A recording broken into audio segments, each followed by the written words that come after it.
Welcome back, you guys, to another episode here on Chef Chronicles. So you know your girl has to be really excited because she has gotten the energy, and I gotta thank the Most High for giving me back the energy to get back to what I was doing.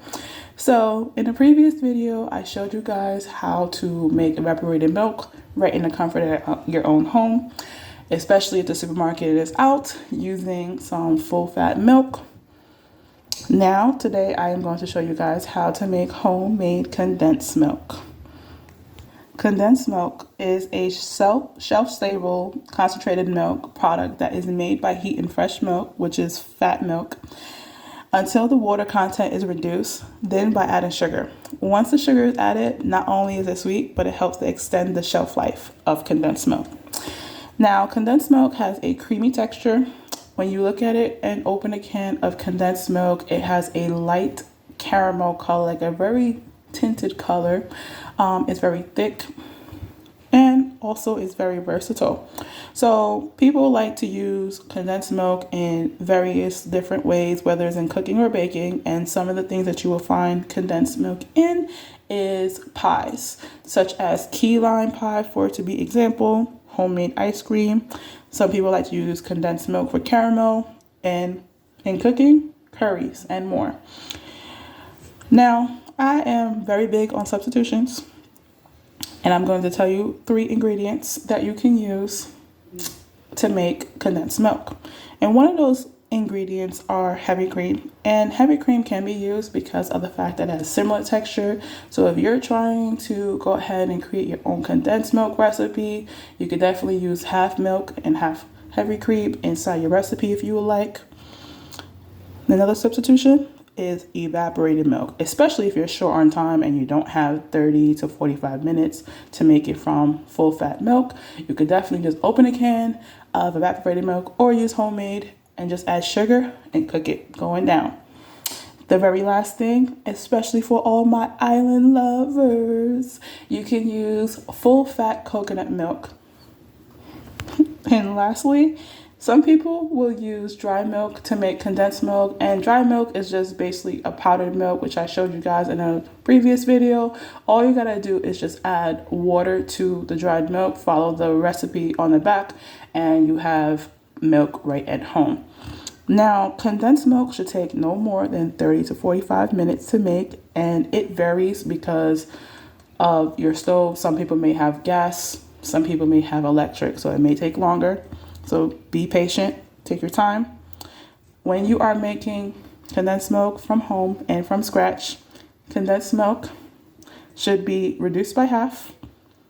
It should be able to dribble off the spoon, and also coat the back of the spoon. So if you can't tell that it's good, you can always take your finger and you could draw a line on the back of your spoon, like I've been showing you guys of how it coats the back of the spoon. And you can also tell by the change of a color. So if you want more of an reference, like I said, you can just open a can of condensed milk and you can literally compare the two after it's done. Tips that I will share. Butter is added in it for some people's recipe, but it's not recommended. And the reason why I say do not add butter into condensed milk at home is because if you're trying to make a Russian buttercream, that is when, condensed milk is being used. But all you will do is take condensed milk from scratch and then whip up your butter like you normally do and make your Russian buttercream. Now, if you want to see a video about that, I could definitely go ahead and show you guys that.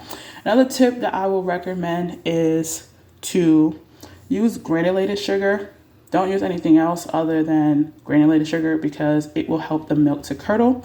Now, if you definitely want to use condensed milk, you have to do a 1-to-1 ratio. So 1 can of condensed milk to 1 can of water to dilute it a little bit. So that way it can have the sweetness of the milk, but it also won't be as bad. Just don't consume too much. Now we're going to go ahead and get started. In a pot, I have a total of 4 cups of whole milk in here. I'm going to go ahead and add in some sugar. So the total amount of sugar is 1 cup and 1/3 that I'm going to add. Okay, so now that our sugar is added, we're going to stir it consistently We're going to stir it consistently until the sugar is fully dissolved, and we're going to cook that on a medium to low heat.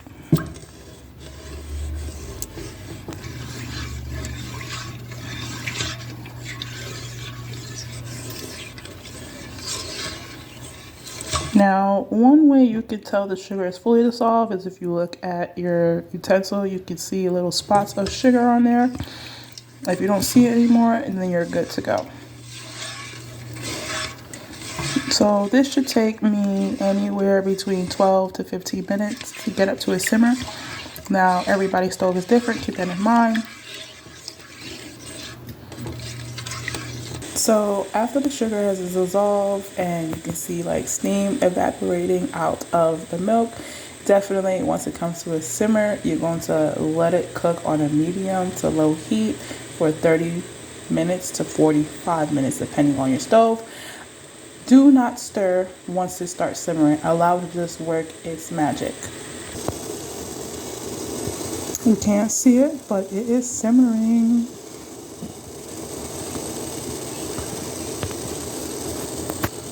After 40 to 45 minutes, it's been on my stove. I am going to stick my spatula in here. You probably can't see, and I'm going to see if it's been reduced by half. As you can see, if you looked in a little bit earlier, you probably could see it, but you was able to see a little bit of like cloud on top. So all I'm going to do is take that and kind of move it out of the pot like so and put it in some water.